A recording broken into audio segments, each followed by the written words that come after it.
بچوں، ہمارا آج کا موضوع ہے ہمدم کشمیری کے حالات زندگی اور اس کی غزلیات۔ ہمدم کشمیری کا ہم پہلے اس کے حالات زندگی پڑھتے ہیں۔ اب ان کا اصلی نام عبدالقیوم خان تھا اور ہمدم تخلص تھا۔ ہمدم کشمیری کی ولادت 15 اپریل 1937 عیسوی کو شہید گنج سری نگر میں ایک متوسط گھرانے میں ہوئی۔ والد کا نام نور محمد تھا جو پیشے سے تاجر تھے، یعنی ان کا اصلی نام خان عبدالقیوم خان تھا اور ہمدم جو تھا ان کا تخلص تھا۔ ان کے والد کا نام تھا نور محمد خان جو پیشے سے ایک تاجر تھے، تجارت کرنے والے تھے۔ ہمدم کشمیری اردو کے کنہا مشق شاعر تھے۔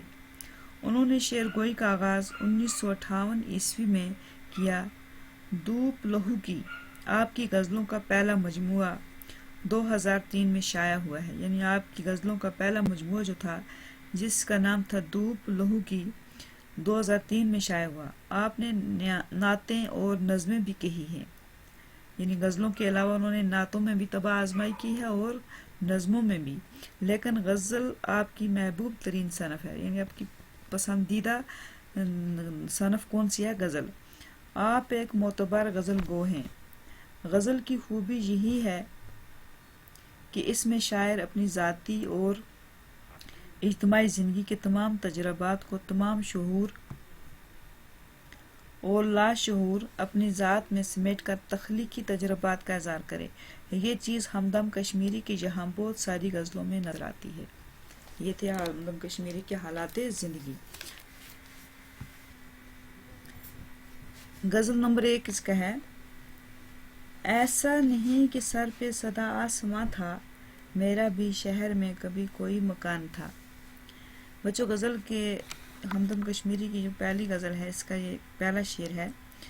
اس شعر میں یعنی غزل کے مطلب میں ہمدم فرماتے ہیں کہ میں نے ہمیشہ غموں اور صدموں میں اپنی زندگی نہیں گزاری، میں زندگی میں غموں کے ساتھ ساتھ خوشیاں بھی دیکھی ہیں۔ آج اگر میں بے گھر ہو چکا ہوں، میں کھلے آسمان تلے زندگی بسر کر رہا ہوں، لیکن میرا ماضی خوشحال اور آرام دہ گزرا ہے۔ دوسرا شعر: اس روشنی کے شہر میں ظلمت کے کرے گی راج، مجھ کو یقین تھا تجھے ہی گماں تھا۔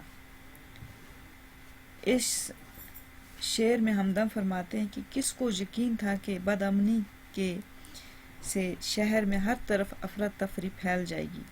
آج شہر میں ہر طرف جہالت کا اندھیرا چھایا ہوا ہے، کسی کو بھی یہ گمان نہ تھا کہ حالات اتنے خراب ہو جائیں گے۔ تیسرا شعر: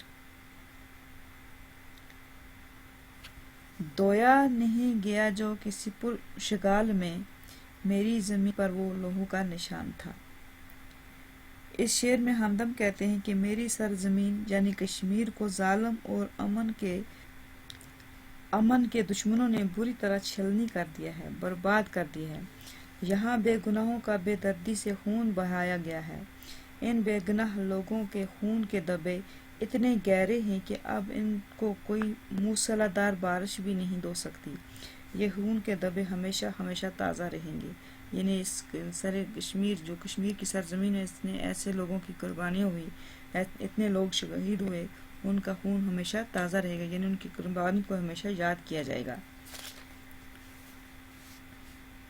آخری شعر: ہمدم کو چپ لگی ہے زمانہ گزر گیا، اس شہر خاموشی میں وہ صاحب اذان تھا۔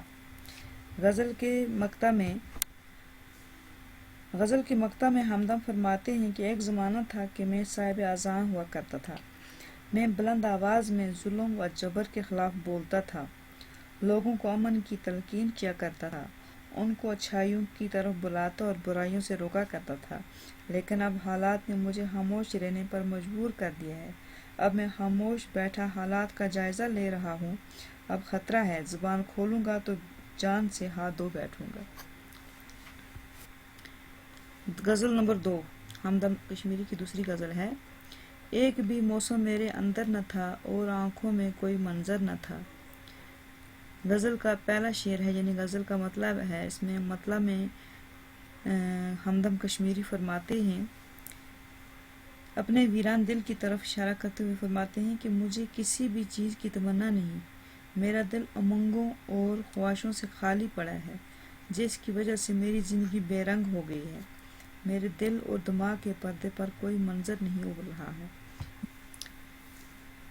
میرے دائیں بائیں تھی پرچھائیاں، میرے ہاتھوں میں کوئی پتھر نہ تھا۔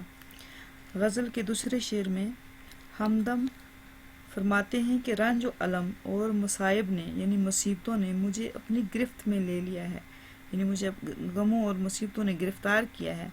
میں جہاں بھی جاتا ہوں یہ میرے ساتھ سایہ بن کے چلتے ہیں۔ میں ان سے پیچھا چھڑانے کی کوشش بھی کرتا ہوں لیکن یہ میرا پیچھا نہیں چھوڑتے، یعنی میں غموں سے ہزار بار نکلنے کی کوشش کرتا ہوں لیکن میں غموں سے چھٹکارا نہیں پا سکتا۔ تیسرا شعر ہے، خواب اپنے کیا حقیقت ہو گئے، لمس کیا تھا اگر پیکر نہ تھا۔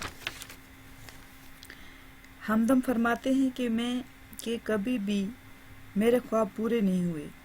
وہ کہتے ہیں یعنی ہمدم کہتے ہیں کہ جب میرے خواب پورے ہی نہ تھے تو پھر اگر میں نے کسی کے وجود کو ہاتھ سے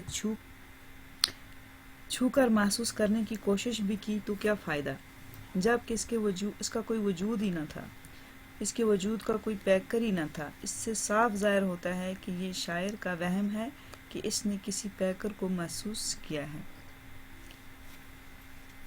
چوتھا شعر ہے اس کا، چھا گیا تھا شہر پر افسوں کوئی، چاند جب نکلا کوئی چھت پر نہ تھا۔ اس شعر میں ہمدم فرماتے ہیں کہ میرے شہر پر جیسے کسی نے جادو کر دیا ہے، گویا کیونکہ لوگ سر شام ہی گھروں میں ڈر کے مارے سہم کر رہ جاتے ہیں، رات کے وقت باہر نکلنے سے کتراتے ہیں یعنی ڈرتے ہیں، کوئی بھی چاند کا نظارہ کرنے کے لیے باہر نہیں آتا۔ پہلے لوگ چاند کا نظارہ کرنے کے لیے چھت پر جایا کرتے تھے لیکن اب ایسا نہیں ہوتا۔ اب اس کے سوال ہیں، شاعر کو کس چیز کا گمان نہ تھا؟ جواب اس کا ہے، شاعر کو یہ گمان نہ تھا کہ حالات اتنے خراب ہو جائیں گے، ہر طرف ظلم و بربریت کا دورہ ہوگا۔ دوسرا سوال ہے، صنعت تضاد سے کیا مراد ہے؟ ہمدم کی دونوں غزلوں میں صنعت تناز والے اشعار تلاش کیجیے۔ جواب ہے اس کا، کسی شعر میں دو یا دو سے زیادہ ایسے الفاظ جو معنی کے اعتبار سے ایک دوسرے کی ضد ہوں صنعت تضاد کہلاتے ہیں، جیسے دائیں بائیں، دن رات، روشنی ظلمت وغیرہ۔ شعر نمبر 1، اس روشنی کی شہر میں ظلمت کرے گی راج، دوسرا شعر ہے، میرے دائیں بائیں تھی پرچھائیاں۔ تیسرا ہے، خواب اپنے کیا حقیقت ہو گئے، یعنی ان میں کیا ہوا ہے، تضاد کیا، صنعت تضاد کا استعمال کیا گیا ہے۔